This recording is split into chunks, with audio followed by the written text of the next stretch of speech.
أبي هريرة رضي الله عنه أو عن أبي سعيد شك الأعمش قال لما كان يوم غزوة تبوك أصحاب الناس مجاعة قالوا يا رسول الله لو أذنت لنا فنحرنا نواضحنا فأكلنا وادهنا فقال رسول الله صلى الله عليه وسلم افعلوا قال فجاء عمر فقال يا رسول الله إن فعلت قل الزهر ولكن ادعهم بفضل أزوادهم إلى آخره۔ اعمش تابعی نے اپنے استاذ ابو صالح سے اس شک کے ساتھ نقل کیا ہے کہ انہوں نے حضرت ابو ہریرہ سے روایت کیا تھا یا ابو سعید خدری رضی اللہ عنہ سے کہ غزوہ تبوک کے دنوں میں جب سامان خوراک ختم ہو گیا، سامان خوراک کا مطلب کھانے کی چیزیں ختم ہو گئی اور لوگوں کو بھوک نے ستایا یعنی لوگ بھوکے ہو گئے، کھانے زیادہ بھوک لگنے لگی، تو انہوں نے رسول اللہ صلی اللہ علیہ وسلم سے عرض کیا کہ حضرت اگر اجازت دیں تو ہم پانی لانے والے اپنے اونٹوں کو ذبح کر لیں، پھر ان کو کھا بھی لیں اور ان سے روغن بھی حاصل کر لیں۔ حضور نے فرمایا اچھا کر لو۔ راوی کہتے ہیں کہ پھر حضرت عمر رضی اللہ عنہ آئے اور انہوں نے عرض کیا یا رسول اللہ اگر آپ نے ایسا کیا یعنی لوگوں کو اگر اونٹ ذبح کرنے کی اجازت دے دی اور لوگوں نے ذبح کر ڈالے تو سواریاں کم ہو جائیں گی، لہٰذا ایسا تو نہ کیا جائے، البتہ لوگوں کو آپ ان کے بچے کچھ سامان خوراک کے ساتھ بلا لیجئے۔ لوگوں کو آپ ان کے بچے کچھ سامان خوراک کے ساتھ بلا لیجئے، پھر ان کے واسطے اللہ سے اسی میں برکت کر دینے کی دعا کیجئے، یعنی ان کے پاس جتنا بھی تھوڑا بہت جو بھی بچا ہوا ہے، بچے کچے ہے وہ جو بھی تھوڑا بھی بچا ہوا ہے اس کو آپ کے سامنے حاضر رکھ کے کچھ برکت کی دعا پڑھ کر کے پھونک دے، اللہ کی ذات سے امید ہے کہ ایسا ہوگا تو برکت ہو جائے گی، سب اس میں کیا ہے کھا لیں گے۔ اس سے پہلے بھی نبی کے ساتھ ایسے واقعات پیش آئے ہیں۔ ایک مرتبہ جب شروع میں اصحاب صفہ اللہ کے نبی کے دربار میں بیٹھ کر دین حاصل کر رہے تھے، اس میں حضرت ابو ہریرہ بھی تھے، بڑے بڑے صحابہ تھے، چبوترے پر جنہوں نے اللہ کے رسول سے علم دین حاصل کیا ہے، اس وقت کی بات ہے یہ۔ تو ایک مرتبہ دودھ آیا ہوا تھا پیالے میں، تو اللہ کے رسول نے اس کو پینے سے پہلے جتنے بھی صحابہ موجود تھے تو بہت بھوکے تھے، وہ کئی دنوں سے نہیں کھائے ہوئے تھے، اس وقت میں وہ ایک پیالہ دودھ سب کو پلایا، وہ حضرت ابو ہریرہ رضی اللہ عنہ کے ہاتھ ہی سے پلایا گیا تھا، تو ان کو بھی بہت بھوک لگ رہی تھی، وہ پریشان تھے کہ وہاں سے یہاں تک ختم ہو جائے گا، بھوک میری پریشان ہوگی، تو اللہ کے رسول نے اس وقت میں برکت کی دعا کی تھی اور اسی ایک پیالے سے سب کو دودھ پلایا، اس کے بعد آخر میں اللہ کے رسول نے پیا، پھر ابو ہریرہ رضی اللہ عنہ کو فرمایا کہ جتنا پینے کا دل ہے اتنا پی لو۔ تو اس طرح کی بہت سے واقعات اللہ کے رسول سے پیش آئے سو ہے کہ اللہ کے رسول کی برکت سے، ان کی دعا کی برکت سے اللہ تبارک و تعالیٰ نے چیزوں میں برکت دی ہے۔ ایک مرتبہ آٹے کا بھی مسئلہ تھا، ایک صحابی تھے جو ایک دونوں کو دعوت دینے کے لیے گئے تھے، وہاں پر اللہ کے رسول کو دعوت دینے کے لیے گئے تھے، کئی صحابہ اللہ کے نبی کے ساتھ موجود تھے،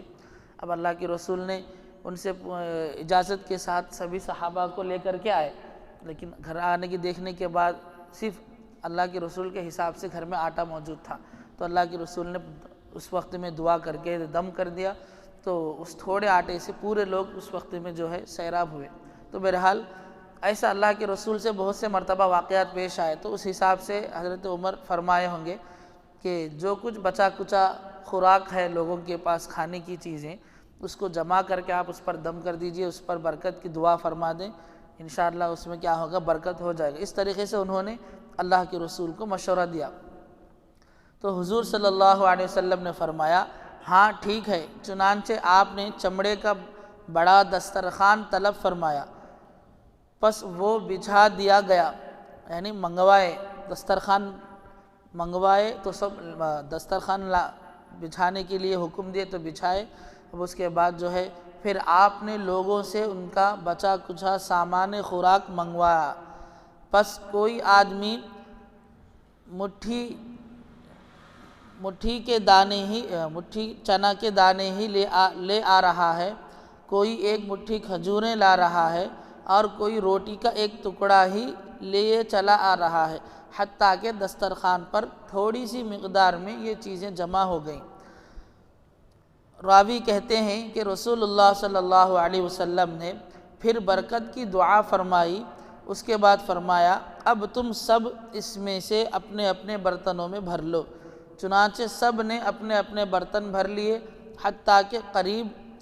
30,000 کے لشکر میں لوگوں نے ایک برتن بھی بغیر بھرے ہوئے نہیں چھوڑا۔ راوی کہتے ہیں کہ پھر سب نے کھایا حتیٰ کہ خوب سیر ہو گئے، یعنی پیٹ بھر کر کے کھا لیے، اور کچھ فاضل بھی بچ رہا، یعنی اور تھوڑا بہت جو ہے کھانے کے بعد بھی بچ گیا، اسے بولتے ہیں فاضل، یعنی بچا ہوا زائد حصہ۔ اس پر رسول اللہ صلی اللہ علیہ وسلم نے فرمایا میں شہادت دیتا ہوں کہ اللہ کے سوا کوئی معبود نہیں، میں اللہ کا رسول ہوں۔ نہیں ہے کوئی بندہ جو بغیر کسی شک و شبہ کے کامل یقین و اذعان کے ساتھ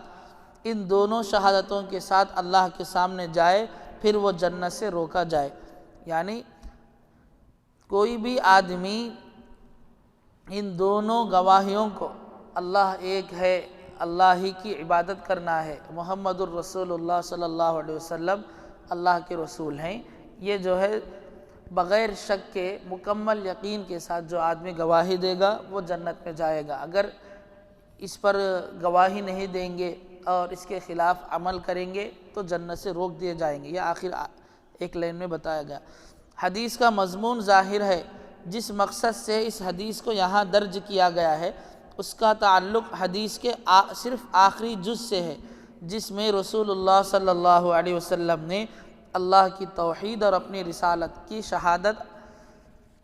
ادا کر کے اعلان فرمایا ہے، جو شخص بھی ان دو شہادتوں کو مخلصانہ طور پر ادا کرے اور شک و شبہ کی کوئی بیماری اس کے دل و دماغ کو نہ ہو، اسی ایمانی حالت میں اس کو موت آئے تو وہ جنت میں ضرور جائے گا۔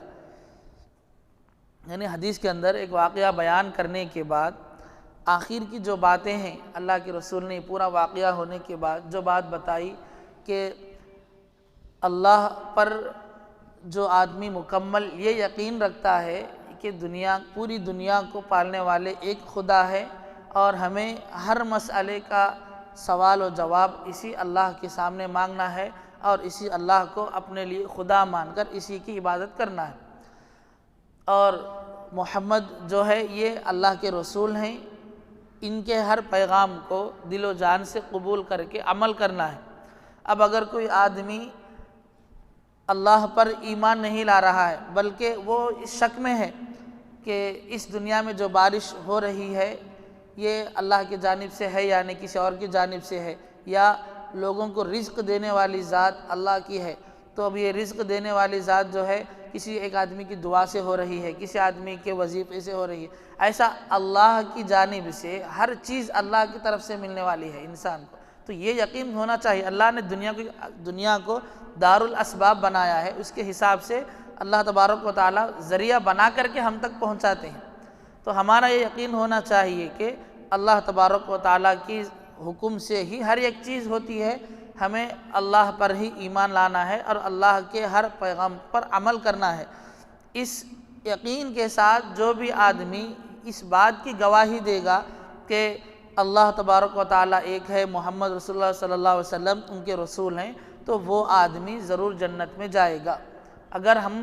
یقین نہیں رکھتے، شک و شبہ میں پڑ گئے، اب ایسا اگر ہمارا حال رہا تو اللہ کے رسول نے آخر میں فرمایا کہ وہ جنت میں نہیں جائے گا۔ تو حدیث کے اندر اصل بات یہی بتانا مقصد ہے کہ ہمارا ایمان جس قدر اللہ کے ساتھ جتنا یقین کے ساتھ مضبوطی سے ہوگا، ہم اس قدر جو ہے فائدے میں رہیں گے۔ اگر ہم شک میں پڑھتے رہیں گے کہ یہ اللہ کی طرف سے ہے یا کسی بندے کی طرف سے، یہ اللہ کی طرف سے ہے یا کسی بندے کی دعا سے ہو رہا ہے، ایسا اگر ہم شک میں پڑھیں گے تو ہماری کامیابی یقینی نہیں ہے۔ دنیا کے اندر نیک لوگ ایک ذریعہ ہوتے ہیں، نیک لوگ ذریعہ ہوتے ہیں۔ اب اس کو قبول کرنا اور اس کے بعد اس کو اس بیماری کا حل دینا یہ اللہ کے ہاتھ میں ہوتا ہے، تو ہمیں ڈائریکٹ جو ہے اللہ پر یقین رکھنا چاہیے۔ اب فرمایا جو لوگ قرآن حدیث کے محاورہ اور طرز بیان سے کچھ واقف ہیں وہ جانتے ہیں کہ ایسے موقعوں پر اللہ کی توحید اور رسول اللہ کی رسالت کی شہادت ادا کرنے کا مطلب رسول اللہ کی دعوت ایمان کو قبول کر لینا، آپ کے لائے ہوئے دین اسلام کو اپنا دین بنا لینا ہوتا ہے، اور اسی لیے ان شہادتوں کے ادا کرنے کا مطلب ہمیشہ سے یہ سمجھا جاتا ہے کہ اس شخص نے رسول اللہ کی ایمانی دعوت کو قبول کر لیا اور اسلام کو اپنا دین بنا لیا۔ بس رسول اللہ کے اس ارشاد کا مطلب یہی ہے کہ جو شخص لا الہ الا اللہ محمد الرسول اللہ کی شہادت ادا کر کے میری ایمانی دعوت کو قبول کر لے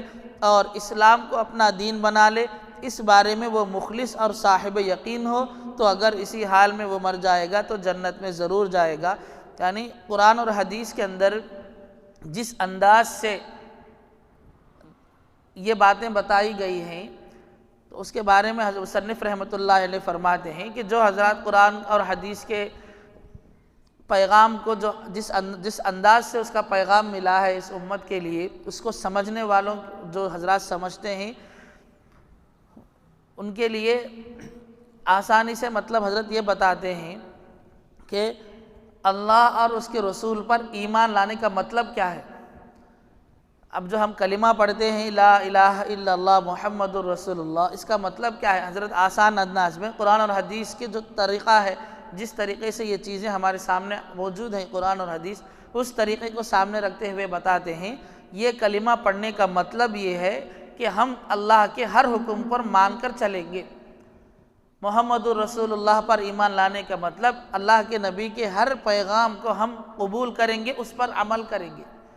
کلمہ پڑھنے کا مطلب یہ ہے۔ تو حضرت فرماتے ہیں کہ یہ کلمہ پڑھنے کا مطلب اللہ کے ہر حکم کو مکمل دل و جان سے قبول کر کے ہم اس پر عمل کریں گے، چاہے کچھ بھی ہو جائے، اللہ سے دور نہیں ہوں گے، اللہ کے حکم کو نہیں چھوڑیں گے۔ اور محمد الرسول اللہ پر ایمان لانے کا مطلب انہوں نے جو پیغام اللہ کا ہم تک پہنچایا ہے، جو دین کی بات ہم تک پہنچائی ہے، اس کو مکمل قبول کریں گے اور اس پر عمل کریں گے، یہ مطلب ہے۔ بس اگر کوئی شخص لا الہ الا اللہ محمد الرسول اللہ کا اقرار کرے لیکن اسلام کو اپنا دین نہ بنائے بلکہ کسی اور دین و مذہب پر قائم رہے یا توحید و رسالت کے علاوہ دوسرے ایمانیت کا انکار کرے، مثلا قیامت کو یا قرآن مجید کو نہ مانے، تو وہ ہرگز اس بشارت کا مستحق نہیں ہوگا۔ پھر آگے فرمایا خالی زبان سے کہہ رہے ہیں کہ ہم مسلمان ہیں، ہم اللہ کو ایک مانتے ہیں، محمد الرسول اللہ کو اللہ کا پیغمبر رسول مانتے ہیں، لیکن ہمارا کوئی عمل زندگی کے اندر اللہ کے حکم کے مطابق نہیں ہے، نبی کے طریقے کے مطابق ہماری زندگی میں کوئی عمل نہیں ہے، تو ہم اپنے آپ کو جنتی نہیں کہہ سکتے۔ اس بشارت یعنی جو خوشخبری اللہ کے رسول نے دی ہے کہ جو آدمی یہ ایسا سمجھ کر اپنی زندگی کو گزارے گا کہ میں اللہ کے ہر حکم پر عمل کروں گا، اللہ نبی کے ہر طریقے کو میں اپناؤں گا، اپناتے ہوئے جو زندگی گزارے گا وہ ضرور جنت میں جائے گا۔ لیکن یہاں فرماتے ہیں خالی زبان سے کہہ رہے ہیں لیکن عمل کچھ بھی نہیں ہے، نہ اللہ کے حکم پر عمل کرنا ہو رہا ہے، نہ نبی کے طریقے پر عمل ہو رہا ہے۔ اگر ایسا رہا تو وہ آدمی اس جو خوشخبری کا مستحق نہیں ہوگا، یہ بات بتائی۔ الغرض اس حدیث میں توحید و رسالت کی شہادت ادا کرنے کا مطلب رسول اللہ کی ایمانی دعوت کو قبول کرنا اور اسلام کو اپنا دین بنانا ہے۔ اسی طرح جن حدیثوں میں صرف توحید پر اور صرف لا الہ الا اللہ کے اقرار پر جنت کی بشارت دی گئی ہے، ان کا مطلب بھی یہی ہے۔ دراصل یہ سب رسول اللہ کی دعوت ایمان کو قبول کر لینے اور اسلام کو اپنا دین بنا لینے کے بعد مشہور و معروف عنوانات ہیں۔ انشاءاللہ اس کی کچھ تفصیل اگلی حدیثوں کی تشریح میں بھی آئے گی۔ اور یہاں پر ایک بات یہ بھی بتانے کی ہے، اب یہ گواہی دینے کے بعد انسان جو ہے قرآن مجید کا انکار کر رہا ہے اور یا دوسری جو باتیں ہیں، ایک دن قیامت آئے گی تو قیامت کا دن کا انکار کر رہا ہے، اور مرنے کے بعد اٹھایا جائے گا، یہ بھی ایک عقیدہ ہے۔ اگر کوئی آدمی یہ سوچتا ہے کہ دنیا کی زندگی ہی زندگی ہے، اب انسان اگر مر گیا تو بعد میں کچھ بھی نہیں ہے، یہ جو غیروں کا عقیدہ ہے، اگر ایسا ہمارے ذہنوں میں خیال ہے تو فرماتے ہیں کہ اس طریقے کا خیال کا ہونا اور انکار کرنا یہ انسان کو ایمان سے باہر کر دیتا ہے، یہ ایسی جنت کی خوشخبریوں کا مستحق نہیں ہوگا۔ اگر کوئی بڑا حتیٰ کہ اللہ کا نبی و رسول بھی کسی معاملے میں اپنی رائے ظاہر کرے اور کسی صاحب رائے خادم کو اس میں مضرت کا کوئی پہلو نظر آئے تو وہ ادب کے ساتھ اپنی رائے اور اپنا مشورہ پیش کرنے سے دریغ نہ کرے، اور اس بڑے کو چاہیے کہ وہ اس پر غور کرے، اگر وہی رائے بہتر اور انسب معلوم ہو تو اپنی رائے سے رجوع کرنے اور اس کو اختیار کرنے میں ادنیٰ تأمل نہ کرے۔ دعا کا قبول ہونا اور بالخصوص اس قبولیت کا خرق عادت کی شکل میں ظاہر ہونا اللہ کی نشانیوں اور مقبولیت اور تعلق باللہ کی خاص علامتوں میں سے ہے۔ یعنی جو واقعہ جو حدیث میں پیش کیا گیا، اللہ کے رسول نے حکم دیا تھا کہ سوال کیا گیا تھا کیا اونٹوں کو ذبح کر کے کھانا کھا لیں، کھانے میں استعمال کر لیں، تو اللہ کے رسول نے فرمایا تھا کہ ذبح کر دیں، ذبح کر کے کھانے میں استعمال کر لیں۔ تو اس کے بعد حضرت عمر رضی اللہ عنہ نے مشورہ دیا، اللہ کے رسول اگر ایسا ذبح کریں گے تو اونٹ کی تعداد کم ہو جائے گی، جنگ کے میدان میں پریشانی ہوگی۔ جب اللہ کے رسول کو جب ایک عام رسول سے کم مقام والے انسان کی طرف سے ایک مشورہ مل گیا تو انہوں نے اس مشورے کی قدر کرتے ہوئے ان کی مکمل بات کو سن کر اپنے فیصلے کو بدل لیا۔ تو حضرت فرماتے ہیں اپنی جگہ میں کتنے بھی بڑے ہو، اگر کوئی آدمی ہمیں کسی چیز کا مشورہ دے رہے ہیں تو ہمیں ان کی بات کی قدر کرتے ہوئے اس مشورے کو مکمل سننا چاہیے، سن کے اپنے فیصلے پر خیال کرنا چاہیے کہ ہم جو فیصلہ لے رہے ہیں کیا یہ فیصلہ مکمل صحیح ہے یا اس میں کچھ آگے پیچھے نقصان ہونے والا ہے۔ تو اللہ کے رسول نے جب اس بات کو مان کر اپنے سے کم لوگوں کی بات کو سن کر اپنا فیصلہ بدلا ہے تو ہم کیا مقام والے ہیں۔ تو ہماری بھی ایک عادت یہ ہونی چاہیے، سنت طریقہ ہمارا یہ بھی ہونا چاہیے کہ ہم سے اگر چھوٹے اگر ہمیں مشورہ دیتے ہیں تو ہمیں ان کی بات کو ٹھکرانا نہیں چاہیے، ان کی بات کی قدر کرتے ہوئے ان کی بات کو سننا چاہیے۔ اور دوسری بات بتا گئی کہ انسان کو یہ یقین